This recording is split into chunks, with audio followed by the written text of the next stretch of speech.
Tonight, President Trump is defending his social media post of this AI-generated image that depicts him as Jesus Christ.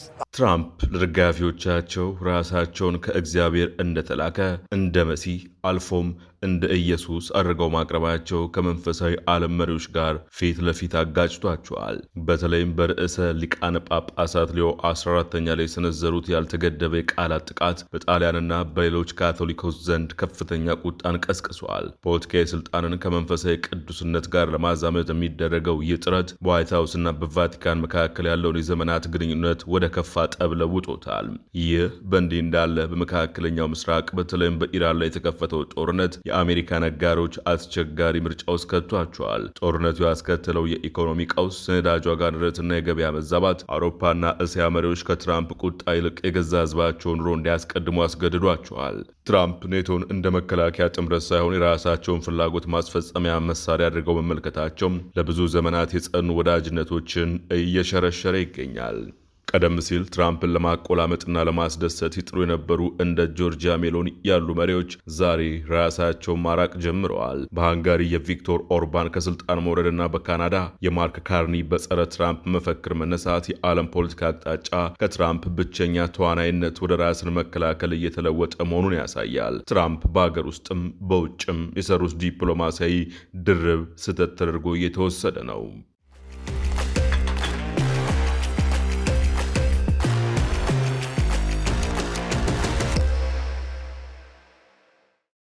ትራምፕ በሆስፒታል አልጋ ላይ የተኛን በሽተኛ ሲፈውሱ የሚያሳየው ይህ በሰው ሰራሽ አስተውሎት ኤአይ የተፈጠረ ምስል ከሁለቱም የፖለቲካ ጎራዎች እንዲሁም ከአንዳንድ የትራምፕ ደጋፊዎች ጭምር ከፍተኛ ተቃውሞን አስነስቷል። ይህ ምስል የተለቀቀው ትራምፕ በኢራን ውስጥ እየተካሄደ ያለውን የዩናይትድ ስቴትስና የእስራኤል ወታደራዊ ዘመቻ በጽኑ የሚቃወሙትን ርዕሰ ሊቃነ ጳጳሳት ሊዮ 14ኛን የሚተች ረዥም መልእክት ካስተላለፉ ከጥቂት ሰዓታት በኋላ ነበር።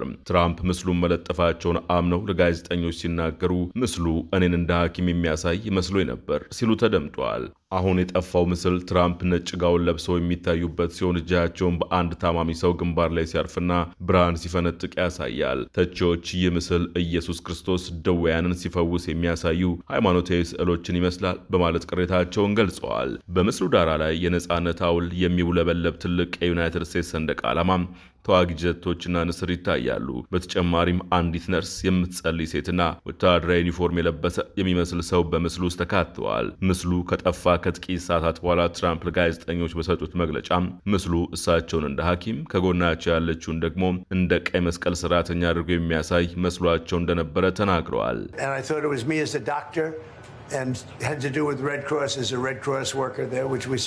ይህ ድርጊታቸው ግን ከራሳቸው ደጋፊዎችም ጭምር ከፍተኛ ተቃውሞን ቀስቅሶባቸዋል። የፕሬዝዳንቱ በመጀመሪያው አሜሪካ የርዕሰ ሊቃነ ጳጳሳት ላይ የሰነዘሩት ጥቃትና ያጠፉት የኢየሱስ ምስል ሚም በደጋፊዎቻቸው ወይም ማጋ በሚባለው ጥምረት ውስጥ ያለውን መከፋፈል ይበልጥ እያሰፋው ይገኛል። ከዚህ ቀደም ታማኝ የነበሩ በርካታ የትራምፕ ደጋፊዎች በፕሬዝዳንቱ ላይ እምነት በማጣት ቀውስ ውስጥ ባሉበት ወቅት ያልተለመደና ጠንካራ ተቃውሞ መጥቷል። የሀገር ውስጥ ስደተኞችን ማባረር ዲፖርቴሽን አጀንዳቸው በጣም የቀዘቀዘ መሆኑም ኢኮኖሚ መዳከሙና ሌላ የመካከለኛው ምስራቅ ጦርነት ውስጥ መገባቱ ደጋፊዎቻቸውን ቅር አሰኝቷል። በዚህ ምክንያት ቀደም ሲል እንደሚያደርጉት ይህንን መሰሉን የድፍረት ድርጊት በትዕግስት ሊያልፉት አልቻሉም። ይህ ተቃውሞ የወንጌላውያን ፕሮቴስታንቶችን፣ የቀድሞ ስርዓት ካቶሊኮችንና የትራምፕ መሰረት የሆኑትን ህዝባዊ ወግ አጥባቂዎችን ፖፑሊስት ኮንዘርቫቲቭስ ያካተተ ነበር። ይህም በደጋፊዎቻቸው ዘንድ ያለው ብስጭት ከፍተኛ ደረጃ ላይ በደረሰበት በዚህ ወቅት ቁልፍ ደጋፊዎች ለፕሬዝዳንቱ ያላቸው ትዕግስት ምን ያህል እንደተሟጠጠ የሚያሳይ ምልክት ተደርጎ ተወስዷል። በመጀመሪያ ደረጃ የመረጡለትን ነገር እያገኙ አይደለም። ከዚህም በላይ ሃይማኖታቸውን እያሾፉበት ያለው ሆን ብለው ይሁን አይሁን ድርጊቱ ግን ፌዝ ነው ሲሉ ወግ አጥባቂው የሬዲዮ አቅራቢና ለማጋ መሰረት በሆኑ የወንጌላውያን መራጮች ዘንድ ሰሚነት ያላቸው ኤሪክ ኤሪክሰን ተናግረዋል። እኔ እንደማስበው እያየን ያለነው የማጋ ጥምረት መፈራረስን ሳይሆን መሰረታዊ ደጋፊዎቹ እጅግ ከመሰላቸታቸው የተነሳ ከትራምፕ ውጪ ሌላ አማራጭ መፈለግ መጀመራቸውን ነው።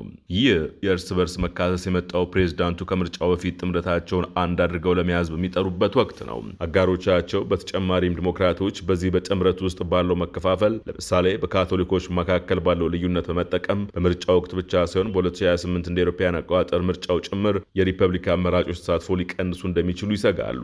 ትራምፕ በ2024 የካቶሊክ ምዕመናንን ድምፅ 59 በመቶ ያገኙ ሲሆን ይህም በ2016 ከነበረው 50 በመቶ ብልጫ አለው። ሲኤንኤን ያደረገው የድምፅ አሰጣጥ ጥናት እንደሚያሳየው ሁለተኛው ካቶሊክ ፕሬዝዳንት የነበሩት ጆ ባይደን በ2020 የዚህን ህብረተሰብ ክፍል 52 በመቶ ድምፅ አሸንፈው ነበር። የረዥም ጊዜ ትራምፕ አማካሪና የቀድሞ የአስተዳደሩ ባለስልጣን በአሁኑ ወቅት በፍሎሪዳ በሚገኘው ኤቪ ማሪያ የካቶሊክ ተቋም በስነ መለኮት የማስተርስ ትምህርታቸውን እየተከታተሉ የሚገኙት ማይክል ካፑቶ ሲናገሩ ጥቂት የካቶሊክ መራጮችን ቀንሰ መውሰድ ከቻልክ ምናልባት የተወሰኑ የህዝብ ተወካዮች ምክር ቤት ወንበሮችን ማሸነፍ ትችላለህ ብለዋል። ዲሞክራቶች ከምርጫው በፊት ለሚፈልጉት መከፋፈል የካቶሊክን በር አግኝተዋል። ርዕሰ ሊቃነ ጳጳሳቱም ከኦባማ ከፍተኛ አማካሪ ጋር ከተገናኙ በኋላ በሩን እንዲከፍቱ ረድቷቸዋል ሲሉ አክለዋል። ካፑቶ የቀድሞ የኦባማ አማካሪ ዴቪድ አክሰል ፍሮድ በቅርቡ ከርዕሰ ሊቃነ ጳጳሳቱ ጋር መገናኘታቸውን እንደ ማስረጃ በመጥቀስ ስልቱ ቀድሞውኑ ስራ ላይ መዋሉን አመልክተዋል። አንዳንድ የዋይት ሀውስ አጋሮች ምስሉ በፍጥነት መጥፋቱንና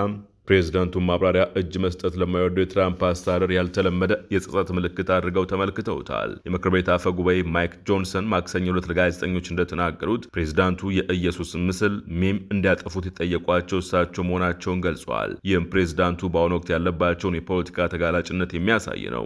ሁኔታው በአንድ ጊዜ የተፈጸመ ድርብ ስህተት ይመስላል። በአንድ በኩል በጳጳሱ ላይ ትችት መሰንዘር ይፈልጋሉ፣ በሌላ በኩል ደግሞ የኢየሱስን ማንነት ለራሳቸው መጠቀም ይሞክራሉ ሲሉ ማንነታቸው እንዳይገለጽ የፈለጉ አንድ ካቶሊክ የሆኑ የሪፐብሊካን ገንዘብ አሰባሳቢ ተናግረዋል። ከሁለቱም የክርስትና ወገኖች ማለትም ከወንጌላውያንና ካቶሊኮች ከፍተኛ ተቃውሞ ገጥሟቸዋል። ይህም ሊነኩት የማይገባ ቀይ መስመር ነበር። አንዳንድ የፕሬዝዳንቱ አጋሮች ግን ይህንን ድርጊት እንደ ቀልድ በመቁጠር ይህማ ያው የትራምፕ ድርጊት ነው በማለት አጣጥለውታል። ደግሞም ከዚህ ቀደም ራሳቸውን እንደ ርዕሰ ሊቃነ ጳጳሳት አድርገው የሚያሳይ ምስል መለጠፋቸውም አይዘነጋም። እንደዚህ ያሉ የማይረቡ ነገሮችን መለጠፍ የሱ ልማድ ነው። ስለዚህ እኔን በልዩ ሁኔታ አላስቀየመኝም። ነገር ግን ድርጊቱ አላስፈላጊ ይመስለኛል። ለምን እንዲደረጋል? ልክ እንደ ትንኝ ነው፣ ዝም ብሎ ይረብሸኛል ሲሉ ለዋይት ሀውስ ቅርብ የሆኑ አንድ የካቶሊክ እምነት ተከታይ የማጋ ደጋፊ ተናግረዋል። እኚህ ሰው አክለውም ይህ ድርጊት ብቻውን ጥምረቱን የሚበታትን ልዩ ክስተት ነው ብዬ አላስብም ካሉ በኋላ ነገር ግን በዚህ ነገር በጣም የተበሳጩት ሰዎች አስቀድሞ በብዙ ምክንያቶች ሲበሳጩ የቆዩ ናቸው። ይህ ደግሞ ሌላ ተጨማሪ ምክንያት ሆኖባቸዋል ብለዋል። በቅርቡ የወጣ የሲቢኤስ የህዝብ አስተያየት ጥናት እንደሚያሳየው ትራምፕ አጠቃላይ ተቀባይነት 39 በመቶ አካባቢ ሲሆን የኢኮኖሚ አያያዛቸውን የሚደግፉ 35 በመቶ፣ የዋጋ ግሽበት የፈቱበትን መንገድ የሚደግፉት ደግሞ 31 በመቶ ብቻ ናቸው። በጦርነቱ ዙሪያ ያላቸው ተቀባይነትም 36 በመቶ አካባቢ ላይ ይገኛል። ዶናልድ ትራምፕ የኢራን ጦርነት ያስከተለባቸው ተጽዕኖ ከርዕሰ ሊቃነ ጳጳሱ ሊዮ ጋር 14ተኛ ጋር እንካ ሰላንታ ውስጥ መግባት ብሎም ራሳቸውን እንደ ኢየሱስ አድርገው መከሰታቸው ብቻ ሳይሆን ከቀድሞ አጋሮቻቸውም ጋር መቃቃር ውስጥ ከቷቸዋል። But we're not joining the war. We are allowing the US to use our bases, but again for defensive, collective self-defense, to take out basically the ability of Iran to put missiles into the air that are going or may go to attack our Gulf allies. Wird jede Chance nutzen. We want an end to the Iranian nuclear and missile program, but we are not participating in this war. We have said this from day one. That remains the case for the federal government. However, this also means that as long as the war continues, we will not participate in ensuring free navigation in the Strait of Hormuz with military means. On the military action, and the goals of this military action need to be, given by those who have started this war. Europe is not part of this war. We have not started this war, and the political objectives are unclear. ኢራን ጦርነት አንሳተፍም፣ የኛ ጦርነት አይደለም ያሉትንም ሲወርፉ ከርመዋል። ትራምፕ ምንም እንኳን እነዚህ አጋሮቻቸው ጦርነቱን ባይደግፉምና ከትራምፕ ዘለፋ ባያመልጡም የመጣባቸው ጦስ በቀላሉ የሚለቃቸው አይመስልም። በሲኤንኤን ላይ የተነበበው ስቴፈን ኮሊንሰን ሀሳብ ይህንኑ በስፋት ተንትኖታል። ይህ የእነርሱ ጦርነት አይደለም፣ ነገር ግን የእነሱ ፖለቲካና የኢኮኖሚ ቅዠት እየሆነ መጥቷል። በኢራን ላይ የተሰነዘረውን የዩናይትድ ስቴትስና የእስራኤል ጥቃት የተቃወሙ የዓለም መሪዎች በሁለት ሰዓት መካከል ተወጥረዋል። በአንድ በኩል በጦርነቱ ባለመሳተፋቸው ምክንያት የሚሰነዘርባቸው ዶናልድ ትራምፕ ቁጣ በሌላ በኩል ደግሞ ለዚህ ጦርነትና ለአሜሪካ ፕሬዝዳንት ከፍተኛ ጥላቻ ካለው የገዛ አገራቸው ህዝብ ጋር ተፋጠዋል። የእነርሱ አጣብቂኝ በዩናይትድ ስቴትስና በአጋሮቿ መካከል ያለውን ግንኙነት እየቀየረው ይገኛል። ቀደም ሲል የዓለማችን ተሰሚነት ያለውን ሰው ለማስደሰትና ለማቆላመጥ የሞክሩ የነበሩ መሪዎች አሁን እሱን ለመተቸት ደፍረዋል። እንዲሁም ራሳቸውን ለማራቅ እየሞከሩ ናቸው። ይህን የሚያደርጉት ለአሜሪካ የውጭ ጉዳይ ፖሊሲ ካላቸው ጥላቻ የተነሳ ብቻ ሳይሆን ከጦርነቱ ጋር በተያያዘ የሚፈጠሩ ጫናዎች በህዝባቸው ኑሮ ላይ በዚህም ሳቢያ በገዛ መንግስታቸውና በፖለቲካ ህይወታቸው ላይ አደጋ እየደገኑ ስለሆነ ነው። በሁለተኛ የስልጣን ዘመናቸው የትራምፕን ባህሪ ለመቅረጽ የሞከሩ መሪዎች እንኳ ለሚያሳዩት ንቀት ምላሽ እየሰጡ ነው። ጣሊያን ጠቅላይ ሚኒስትር ጆርጂያ ሜሎኒ ሰኞ ዕለት እንደተናገሩት ትራምፕ በርዕሰ ሊቃነ ጳጳሳት ሊዮ 14ኛ ላይ የሰነዘሩት ጥቃት ተቀባይነት የሌለው ነው። በጦርነቱ ምክንያት ከትራምፕ ጋር የነበራቸው ወዳጅነት የፈረሰው የብሪታንያው ጠቅላይ ሚኒስትር ኬር ስታርመር ባለፈው ሳምንት ሲናገሩ በትራምፕ እርምጃዎች ምክንያት ብሪታንያውያን ለከፍተኛ የኢነርጂ ወጪ በመጋለጣቸው እንደሰለቻቸው ገልጸዋል። መሪዎቹ ምላሽ እየሰጡ ያሉት ሊቆጣጠሩት ለማይችሉት የጦርነት መዘዝ ሲሆን ይህም ዓለም አቀፉ የገንዘብ ድርጅት IMF ማክሰኞ ዕለት ካወጣው ማስጠንቀቂያ ጋር ተዳምሮ የከፋ ሆኗል። ድርጅቱ የዓለም ኢኮኖሚ እድገት በ2025 ከነበረበት 3.4% ዘንድሮ ወደ 2.5% ዝቅ በማለት ወደ አስከፊ ደረጃ እያመራ መሆኑን አስታውቋል። በመካከለኛው ምስራቅ የተፈጥሮ ጋዝና የነዳጅ አቅርቦት ላይ ጥገኛ የሆኑ ሀገራት ሁኔታ ደግሞ ከዚህ የከፋ ሊሆን ይችላል። IMF የብሪታንያ የኢኮኖሚ እድገት ግምት እንደ አውሮፓውያን አቆጣጠር በ2026 ከዚህ ቀደም ተተንብዮ ከነበረው 1.3% ወደ 0.8% ዝቅ እንዲል አድርጎታል። ይህም ኢኮኖሚውን እንደገና ለማነቃቃት የገባውን ቃል መፈጸም ላልቻለውና አደጋ ላይ ላለው የስታርመር መንግስት ትልቅ ውድቀት ይሆናል። ሌላዋ ቁልፍ የአሜሪካ አጋር የሆነችው ጃፓን በመካከለኛው ምስራቅ የኤነርጂ አቅርቦት ላይ ጥገኛ በመሆኗ ከፍተኛ ጫና ውስጥ ወድቃለች። የትራንስፖርት ወጪ መጨመር የሸቀጦችን ዋጋ እየገፋው ሲሆን ይህም በደሞዝ ላይ የታየውን መጠነኛ ጭማሪ ስጋት ላይ ጥሎታል። ጠቅላይ ሚኒስትር ሳናኢ ታካአይቺ በየካቲት ወር ካስመዘገቡት ታሪካዊ ምርጫ ድል በኋላ እንዲህ ያለ አስቸጋሪ ሁኔታ ይገጥመኛል ብለው በፍጹም አልጠበቁም ነበር። የኢራን ጦርነት ከመጀመሩም በፊት ቢሆን ትራምፕ በብዙ አጋር አገራት ዘንድ እጅግ የተጠሉ ነበሩ። ባለፈው ዓመት የወጣው የፒው ምርምር ማዕከል ጥናት እንደሚያሳየው በ12 ሀገራት ውስጥ የፕሬዝዳንቱ ተቀባይነት 35% ወይም ከዚያ በታች ነበር። የእሳቸው ተቀባይነት ከቀድሞ ፕሬዝዳንት ጆ ባይደን የተቻለው እስራኤልና ናይጄሪያን ጨምሮ በጥቂት ሀገራት ውስጥ ብቻ ነበር። ይህ ልዩነት በትራምፕ አስተዳደር ዘመን ብቻ የሚቆይ መጠነኛ መቃቃርን ብቻ የሚወክል አይደለም። ይልቁንም ለብዙ አስርት ዓመታት የዩናይትድ ስቴትስን የፖለቲካና የኢኮኖሚ ጥንካሬ ሲያሳድጉ የቆዩትን ጥምረቶች አደጋ ላይ የሚጥል ነው። በሌላ በኩል ትራምፕ ለኔቶ ያላቸው ጥላቻ አሜሪካን ከጥምረቱ ሙሉ በሙሉ ለማውጣት ባይወስኑ እንኳ የጋራ መከላከያ ዋስትናው እንዲዳከም አድርጎታል። የትራምፕ ዋይት ሀውስ በንግግሮቹም ሆነ በውጭ ጉዳይ ፖሊሲ ሰነዶቹ ላይ በግልጽ እንዳስቀምጠው በ21ኛው ክፍለ ዘመን የአሜሪካን ጥቅም ለማስጠበቅ የተሻለው መንገድ የዩናይትድ ስቴትስን አንድ ወገን ዩኒላተራል ኃይል መጠቀም እንደሆነ ያምናል።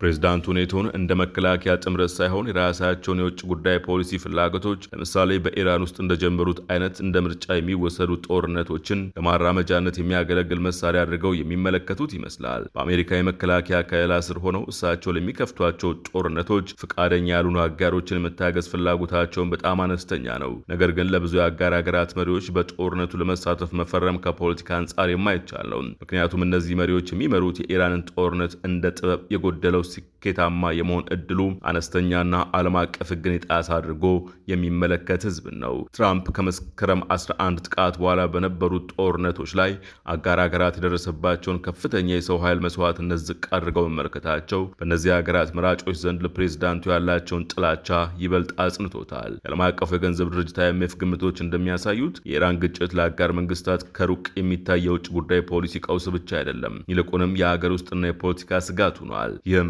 በአጋር መሪዎችና በዩናይትድ ስቴትስ ፕሬዝዳንት መካከል እየጨመረ ከመጣው መቃቃር ጋር ተዳምሮ ከእሳቸው ጎን መቆም እንደ ትልቅ ኪሳራ ሊያቢሊቲ እንዲታይ አድርጎታል። የጣሊያኗ ሜሎኒ የህዝባዊ ቀኝ ዘመን ፓርቲ መሪ ሲሆኑም ከርዕዮተ ዓለም አንጻር ከትራምፕ ጋር እጅግ ከሚቀራረቡ የአውሮፓ መሪዎች አንዱ ናቸው። በዚህም ምክንያት በዋይት ሀውስ እና በአውሮፓ አጋሮች መካከል እንደ ልዩ ሆኖ ለመስራት ራሳቸውን አዘጋጅተው ነበር። ይሁን እንጂ በጦርነቱ ምክንያት በጨመረው የነዳጅ ዋጋ ሳቢያ በገዛ ሀገራቸው ያላቸው ተቀባይነት ተመቷል። በተጨማሪም ሜሎኒ ከ40 ሚሊዮን በላይ የሮማ ካቶሊክ ምዕመናን ባሏትና ከቫቲካን ጋር ልዩ ግንኙነት ባላት አገር ውስጥ ልዩ ሚና አላቸው። በመሆኑም ትራምፕ በጳጳሱ ላይ የሰነዘሩትን ትችት ከመቃወም ውጭ ሌላ ምንም አይነት የፖለቲካ ምርጫ አልነበራቸውም። ነገር ግን ይህ አቋማቸው ከአንድ ዓመት በላይ በከፍተኛ ጥረት ሲገነቡት የቆዩትን ዲፕሎማሲያዊ ግንኙነት ውድቅ ሊያደርገው ይችላል። ትራምፕ ኮሪየር ዴላ ሴራ ለተባለው የጣሊያን ጋዜጣ በሰጡት ቃለ ምልልስ በእሷ ሁኔታ ደንግጫለሁ፣ ደፋር መስላኝ ነበር፣ ግን ተሳስቻለሁ። ተቀባይነት የሌላት እሷ ናት። ምክንያቱም ኢራን የኒኩሌር መሳሪያ ኖሯት እድሉን ካገኘች በ2 ደቂቃ ውስጥ ጣሊያን እንደምታጠፋ ግድ አይሰጣትም ማለታቸው ተዘግቧል። ሜሎኒ በትራምፕ የቃላት ናዳ መለብለብ ምን እንደሚመስል እየተገነዘቡ ይገኛሉ። ይህ ሁኔታ በትራምፕ ምክንያት የሀገር ውስጥ ፖለቲካዊ ቅርጹን በለወጠባት ካናዳ ውስጥ ላሉ መሪዎች ቀድሞውኑ የህይወት አካል ሆኗል። ትራምፕ ባይኖር ኖሮ የቀድሞ የማዕከላዊ ባንክ ገዥና በፖለቲካው እንግዳ የሆኑት ጠቅላይ ሚኒስትር ማርክ ካርኒ ይህንን ስልጣን ይዛሉ ተብሎ አይታሰብም ነበር። ነገር ግን ባለፈው ዓመት ያስመዘገቡት የምርጫ ድል ፕሬዝዳንቱ በካናዳ ሉዓላዊነት ላይ የሰነዘሩትን ጥቃት ተከትሎ በጸረ ትራምፕ መድረክ ላይ በመቆማቸው የመጣ ነው።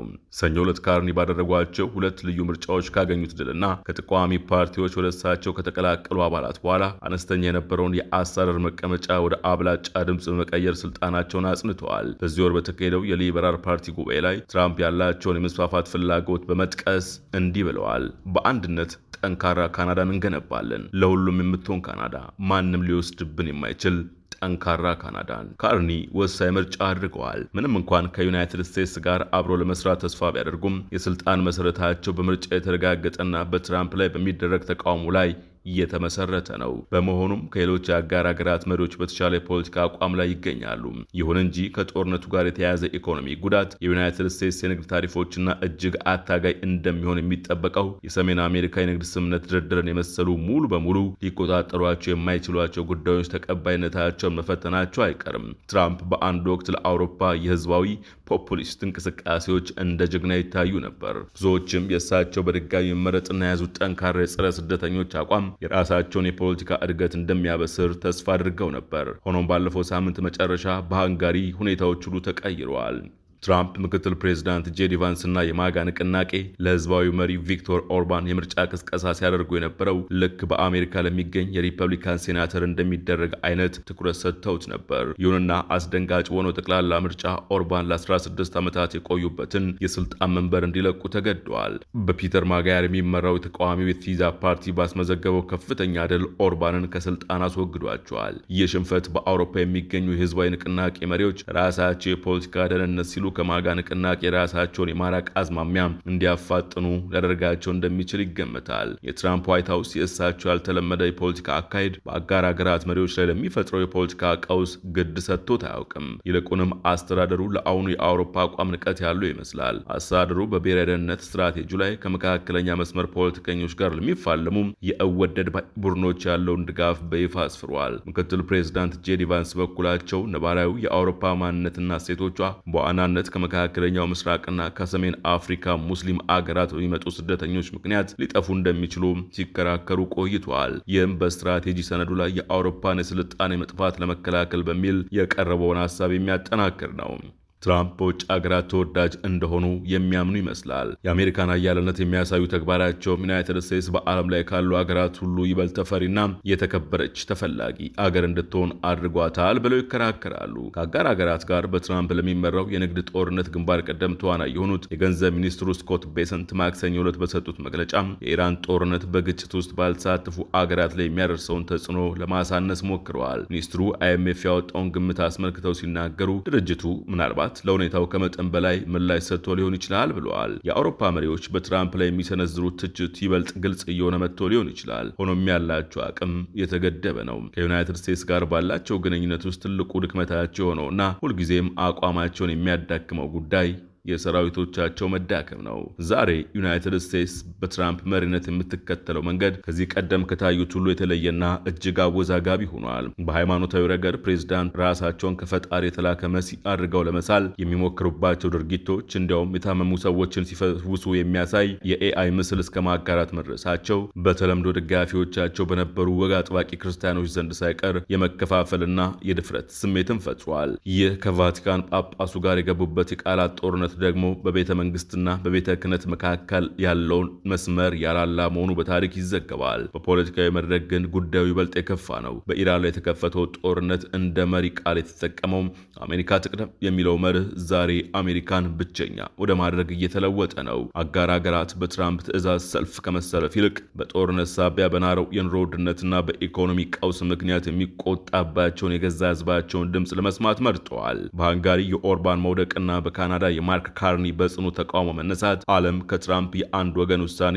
እየሸሸች መሆኑን የሚያሳዩ ግልጽ ምልክቶች ተደርገው ተወስደዋል። በአጠቃላይ ትራምፕ አሜሪካን የዓለም ሀያልና ተፈሪ አገር አድርጊያታለሁ ቢሉም በተግባር ግን እየታየ ያለው ግንኙነቶች ሲሻክሩ፣ ጥምረቶች ሲላሉና አጋሮች ፊታቸውን ወደ ራሳቸው ሉዓላዊነት ሲመልሱ ነው። መጪው ጊዜ አሜሪካ አጋሮቿን የምትመራበት ሳይሆን አጋሮቿ ከአሜሪካ ቅጥ ያጣ ጫና ራሳቸውን የሚጠብቁበት አዲስ የዓለም ስርዓት መባቻ ሊሆን እንደሚችል ይገመታል። የዛሬው ጥንቅር በዚሁ ተጠናቀቀ። ጤና ይስጥልን።